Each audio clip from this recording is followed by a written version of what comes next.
much. I'm so happy. What is it? Who are you? What are you doing? Well, Uitani, we are a children and teens radio show. We basically talk about what teens and children talk about. We actually try and put a smile on your face, you know. We talk about issues that children are going through, not only in Namibia, or children all across the world, you know. And yeah, Shaquille, what else can you say? Like, yeah, you basically summed it up. We talk about different topics that people or maybe children or anybody are facing, and sometimes you go out into the streets and interview different people on their perspectives on the topic. Talking about the problems children are facing, what do you pick up in the streets? What are the problems that you hear?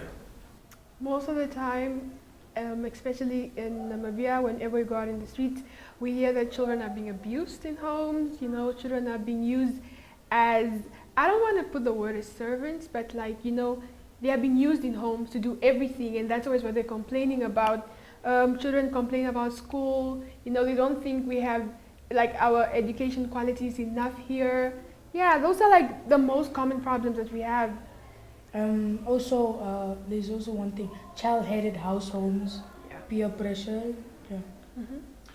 Shaquille, can I ask you a question? Why is the radio so important to convey your message to the community? Because radio is, how can I, a blind person's TV.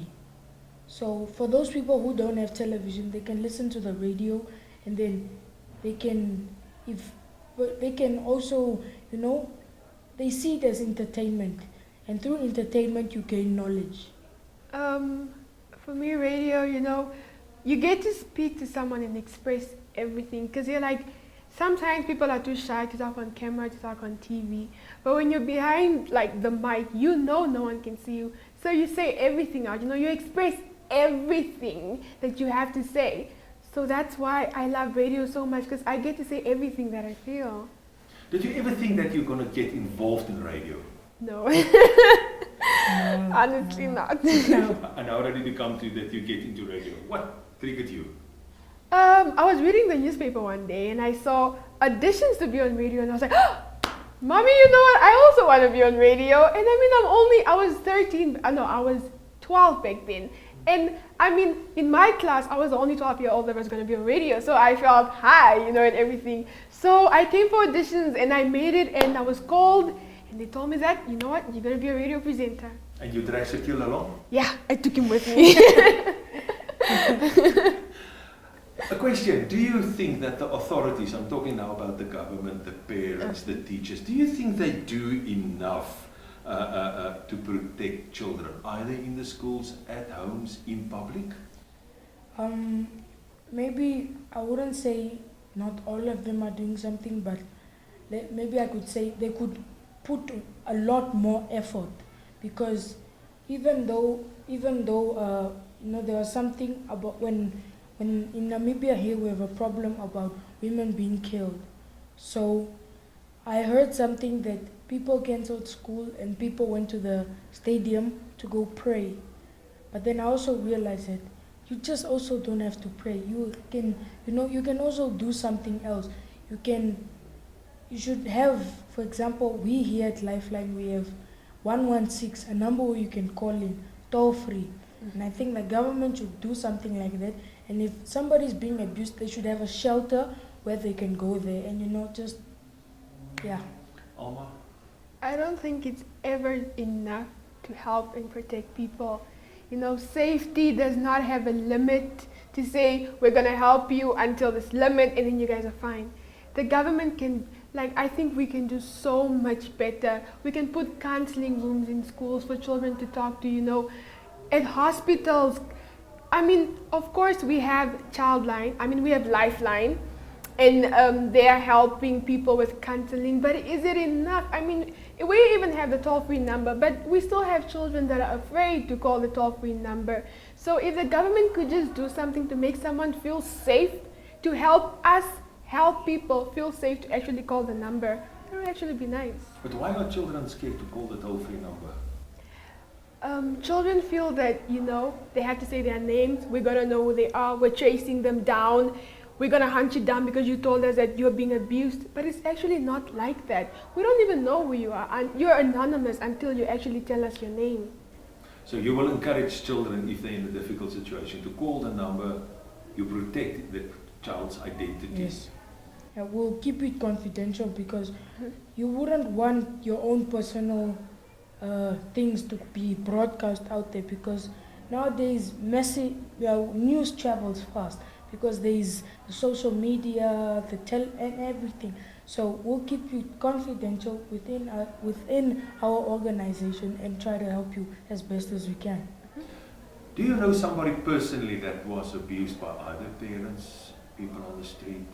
Do you know people like children like that? You don't have to mention it. I don't want names. Do you know people like that? And what went through your mind when you saw it's your friend, it's your nephew, it's your niece being abused? Not that I know of, but I don't think any of my friends go through that. But I'm just saying you'll never know, because somebody could be having a mask now, they can be smiling, but at home they'll be crying, but then they will never tell you. But not that I know of, no, I don't know. Well, I actually have a number of friends that are being abused. I have friends that have been raped by people that they trusted. I mean, I have witnessed a woman being abused by her husband. I've seen so much, and it's so sad because as little as I was, there's nothing you can do. There's no help that you can give these people. And they are so afraid to talk out because they don't feel free. Like we said before, people don't feel free to talk out.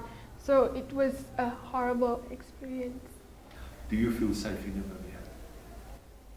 Personally, I don't feel safe at all as a girl. No, I wouldn't say that I don't feel safe, but it's home. It's home. I mean, even if you end up going out, you say no, Namibia is not safe, you end up leaving, you will always come back.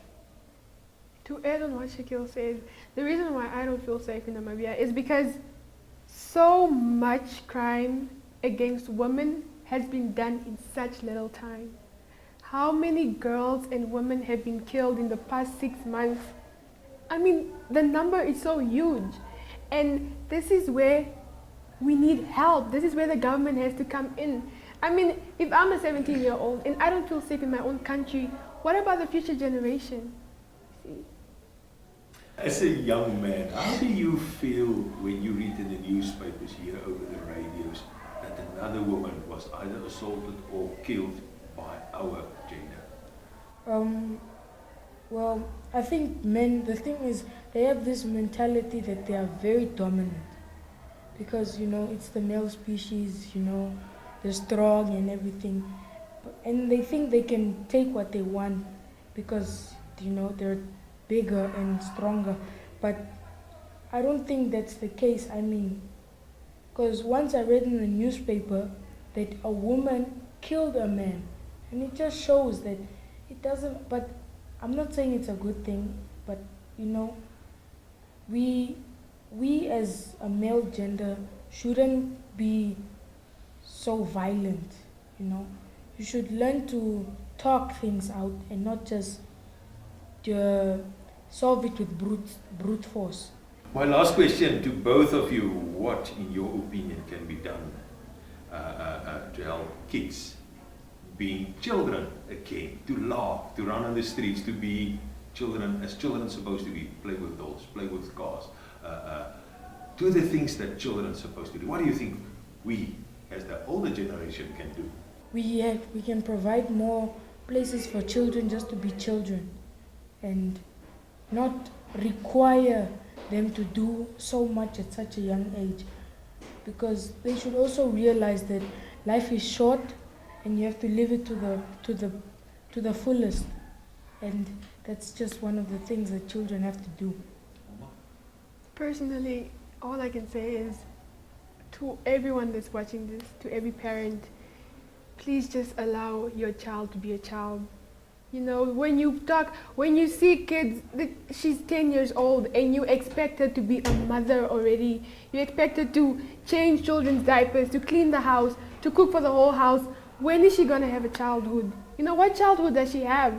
So let us try and help keep children to be children. Don't make a 10-year-old want to be a 30-year-old. And then that's also how children get involved into sex at such young age, because to them they are adults because they do things that they see adults do. So let us just try to talk to our children as children and to keep them our children. I just want to say, remember, to all the children out there that are going to watch this one day, please do feel free to call our 116 number toll free. Talk to us. You are anonymous. Nothing. Your conversation is between you and your counselor, and we're always here to listen to you.